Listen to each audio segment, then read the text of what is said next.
Alright, nandito tayo ngayon sa ating palayan. So, binibisita natin yung tinanim nating palay. So, kung makikita nyo, grabe oh. Yung area na yun. Nako, halos wala ng tanim. Kinain na ng mga golden kuhol. So, ngayon na pupunaan natin. So, tataniman ulit natin. Wala tayo nga. Ani nito. Dito naman sa dami oh. Kitang-kita yung puwang ng palay. Kinain niya siya. So ngayon ay pupunaan natin yung mga nakainan, lalagyan natin. Alright, samahan niyo ako.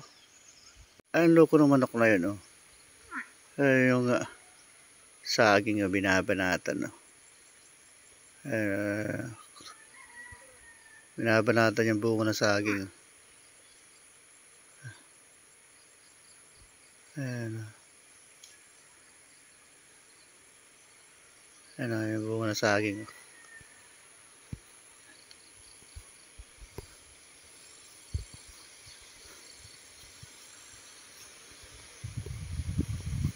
Ano, talagang ubos ng kulo. Napakadalang na ng talok oh. Napakadalang na ng tanim. So yan, so marami na tayong napunaan. So yung ating bakat ng pagpuna. So ayun, medyo umayos na yung tanim.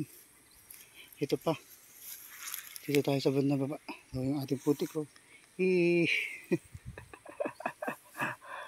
Maputik yung ating paa. So yan, so pagpatuloy natin yung ating pupuna.